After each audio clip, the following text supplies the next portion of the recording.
महाभारत के वीर बर्बरीक की अनोखी शक्तियों का रहस्य। राधे राधे दोस्तों, आप सभी को महाभारत का युद्ध तो याद ही होगा और आप उसके हर एक पात्र को भी भली भांति जानते होंगे। पांडवों में भीम और हिडिंबा के पुत्र घटोत्कच एक शूरवीर योद्धा थे।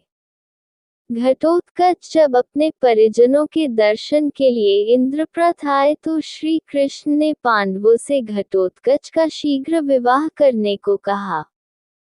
तब पांडवों ने श्री कृष्ण से अनुरोध किया कि वह घटोत्कच के लिए एक योग्य वधू सुझाएं। इस बात पर श्री कृष्ण ने पांडवों से कहा कि असुरों के शिल्पी मोर दैत्य की बुद्धिमान एवं वीर कन्या इसके लिए सबसे योग्य है। इसके लिए मोरपुत्री मौरवी ने शर्त रखी है कि वह उस वीर से ही विवाह करेगी जो उसे शास्त्र और शस्त्र दोनों विद्याओं में परास्त कर दे। इसके लिए मैं स्वयं घटोत्कच को दीक्षित कर मौरवी का वरण करने भेजूंगा। श्री कृष्ण द्वारा दीक्षित होकर घटोत्कच मौरवी का वरण करने उसके दिव्य महल पहुँचे। मौरवी देवी कामाख्या की अनन्य भक्त थी और शस्त्र विद्या में भी पारंगत थी। कामाख्या देवी ने उसे कई दिव्य शक्तियां दी थी। मौरवी के महल के द्वार पर उन सभी वीरों की मुंडमालाएं लटक रही थी जो उससे विवाह के लिए आए थे किंतु परास्त होकर अपने प्राण गंवा बैठे। घटोत्कच मौरवी के समक्ष उपस्थित हुए। मौरवी घटोत्कच के रूप एवं सौंदर्य पर मुग्ध हो गई। मौरवी को आभास हुआ कि यह कोई साधारण पुरुष नहीं है, फिर भी उसने परीक्षा लेने की ठानी। मौरवी ने घटोत्कच से पूछा कि क्या आप मेरे प्रण के बारे में जानते हैं? आपको अपने विवेक और बल से मुझे परास्त करना होगा। इसमें आपके प्राण भी जा सकते हैं। मौरवी ने घटोत्कच से शास्त्र विद्या का प्रमाण देकर निरुत्तर करने को कहा। तब घटोत्कच ने मौरवी से पूछा कि किसी व्यक्ति की पत्नी से एक कन्या ने जन्म लिया। कन्या को जन्म देते ही वह चल बसी। कन्या के पिता ने उसका पालन पोषण कर बड़ा किया। जब वह कन्या बड़ी हुई तो पिता की बुद्धि भ्रष्ट हो गई। पिता अपनी पुत्री से बोला, मैंने अज्ञात स्थान से लाकर तुम्हारा पालन पोषण किया है। अब तुम मुझसे विवाह रचाकर मेरी कामना पूरी करो। उस कन्या को सत्य का पता नहीं था। अनजाने में वह अपने पिता से विवाह कर लेती है। दोनों से उसे एक बेटी पैदा हुई। ये बताओ कि वह कन्या उस नीचकामी पुरुष की पुत्री हुई या दोहित्री? मौरवी घटोत्कच के प्रश्न को सुनकर निरुत्तर हो गई। उसने शस्त्र विद्या में घटोत्कच को परास्त करने के लिए अपना खेटक उठाया। तभी घटोत्कच ने मौरवी को पृथ्वी पर पटक दिया। मौरवी घटोत्कच के हाथों शास्त्र और शस्त्र दोनों विद्याओं में परास्त हो चुकी थी। उसने अपनी पराजय स्वीकार करते हुए घटोत्कच से विवाह करने के लिए तैयार हो गई। तब घटोत्कच ने मौरवी से कहा, सुभद्रे, उच्च कुल के लोग चोरी छुपे विवाह नहीं करते हैं। तुम आकाशगामिनी हो, अपनी पीठ पर बिठाकर मुझे मेरे परिजनों के निकट ले चलो। हम दोनों का विवाह उनके समक्ष ही होगा।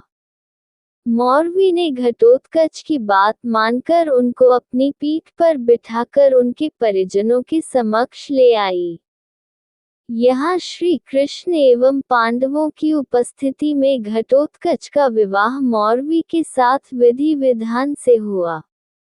मौरवी ने एक बालक को जन्म दिया, जिसके बाल बब्बर शेर जैसे घुंघराले थे, इसलिए घटोत्कच ने उसका नाम बर्बरीक रखा। बर्बरीक बचपन से ही बहुत बलशाली और महान योद्धा था। उसने युद्ध कला श्री कृष्ण और अपनी माता मौरवी से सीखी थी। वो शिव का परम भक्त था। उसने बहुत कठोर तपस्या कर शिव को प्रसन्न किया था। शिव ने उसकी भक्ति से प्रसन्न होकर 3 अमोघ बाण दिए थे। इसके बाद से वो 3 बाणधारी के नाम से प्रसिद्ध हुआ था। जब महाभारत के युद्ध की शुरुआत हुई तो बर्बरीक ने अपनी माता से इच्छा जाहिर की कि वो भी इस युद्ध में हिस्सा लेना चाहता है। मौरवी को पता था कि बर्बरीक के पास अमोघ बाण है जिससे तीनों लोक पर विजय पाई जा सकती है।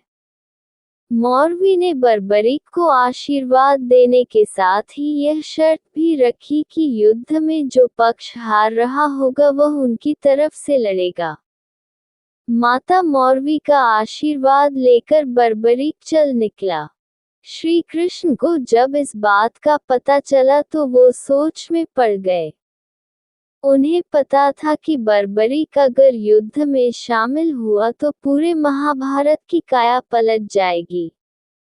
श्री कृष्ण ने फैसला किया कि वो बर्बरीक को इस युद्ध में सम्मिलित नहीं होने देंगे। उन्होंने ब्राह्मण वेश धारण किया और बीच रास्ते में ही बर्बरीक को रोक दिया।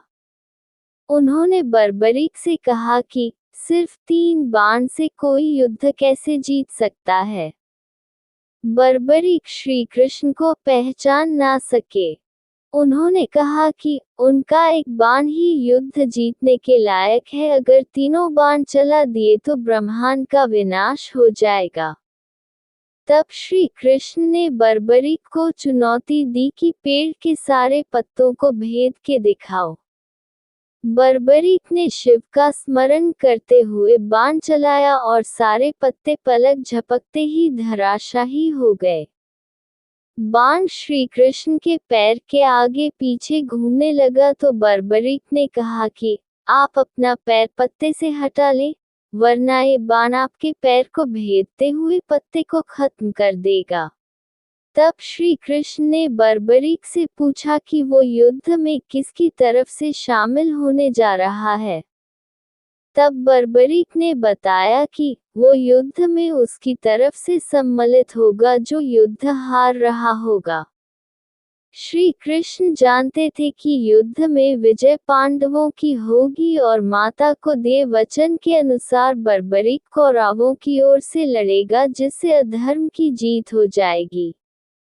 इसलिए ब्राह्मण वेशधारी श्री कृष्ण ने बर्बरीक से दान की इच्छा प्रकट की।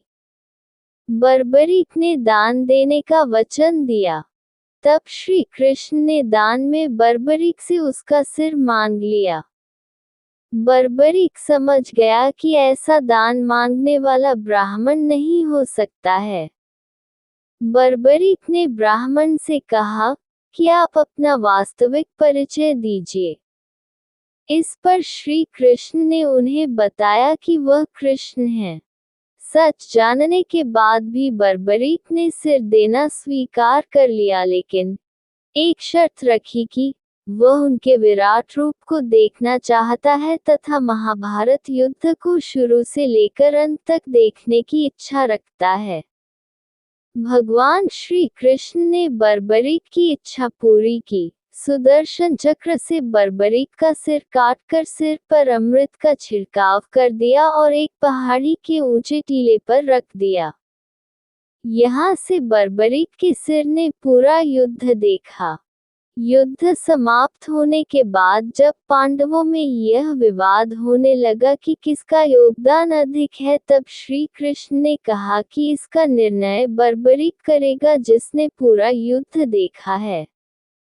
तब बर्बरीक ने कहा कि इस युद्ध में सबसे बड़ी भूमिका श्री कृष्ण की है। पूरे युद्ध भूमि में मैंने सुदर्शन चक्र को घूमते देखा। श्री कृष्ण ही युद्ध कर रहे थे और श्री कृष्ण ही सेना का संहार कर रहे थे।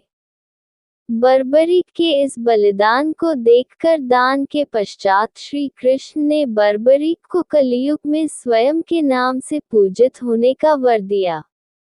आज बर्बरीक को खाटू श्याम के नाम से पूजा जाता है। जहाँ कृष्ण ने उसका शीश रखा था उस स्थान का नाम खाटू है।